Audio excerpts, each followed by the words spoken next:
Cooper Kupp getting all those targets was certainly great for fantasy, but the Rams offense cannot live on Kupp targets alone. So it becomes a question of who steps in for the injured Puka Nacua as we dive into the Rams this weekend taking on the Arizona Cardinals. And Rank, when you look at this Rams offense, anybody that maybe is flying under the radar? Jordan Whittington. There is no way he's flying under the radar if you're watching during preseason.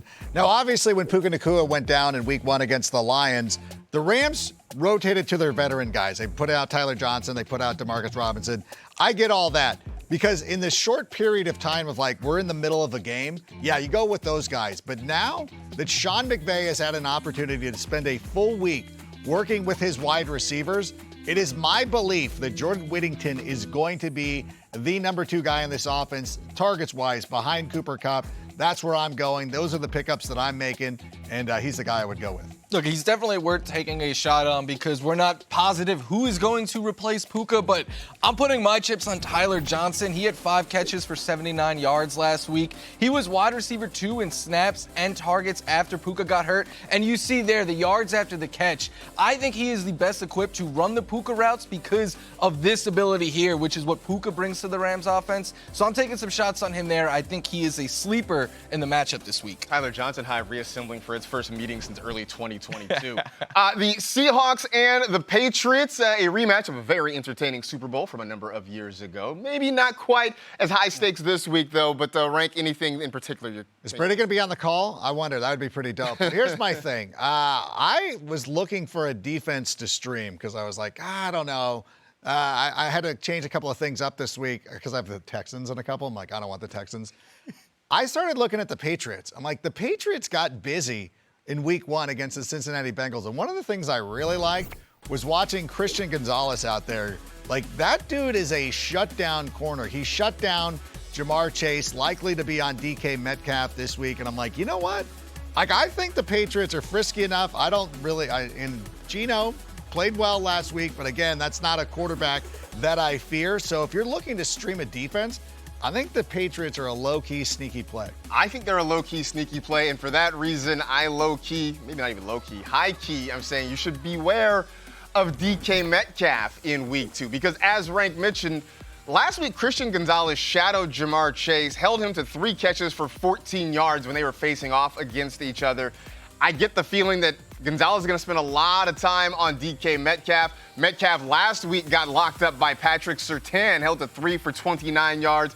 This could be a week where Geno Smith is forced to go other places with the football. Tyler Lockett, Jackson Smith, and Jigba. Maybe they stay away from Christian Gonzalez, and that makes me very worried for DK Metcalf. Jets and the Titans, both teams looking to get their first win of the season after tough losses in week 1. Where are we going with this one, Florio? We're having a lot of fun with Friday the 13th. It's also my nephew Dorian's birthday, so happy birthday, Dorian. And for everyone who's not my nephew, sit Calvin Ridley this week. I'm just worried That means Dorian has to start Calvin Ridley? He is starting him, but everyone else could sit him because he bounces mostly from out wide.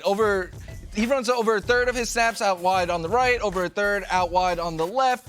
The Jets have probably the 2 best corners in the league with Sauce Gardner and DJ Reed, so he is going to have a tough matchup there. Plus, with him being the only real threat in this Titans passing attack, I wonder if the Jets maybe let Sauce bounce around a little bit more than they normally do.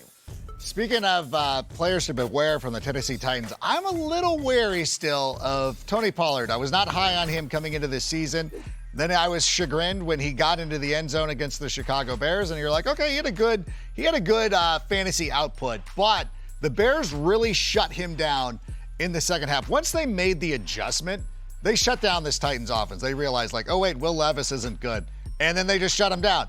And so for me, when I look at the Jets, I don't want to look at what Jordan Mason did last week and be like, well, obviously he's going to do this, because it doesn't work that way in the NFL. I do believe the Jets are going to rebound this week, and they're going to focus on stopping that running game, trying to get Will Levis to beat them, which is why I would try to avoid the Titans running backs if I could. The Jets are still a good team. They just ran up on another good team in week 1. Speaking of teams from New York, New Jersey, whatever, the Giants trying to get their first win, taking on the Washington Commanders. And I'm telling you right now, listen to me now, believe me later, Daniel Jones is a sleeper in week 2. I've been saying it all week. I get it. He was bad in week 1.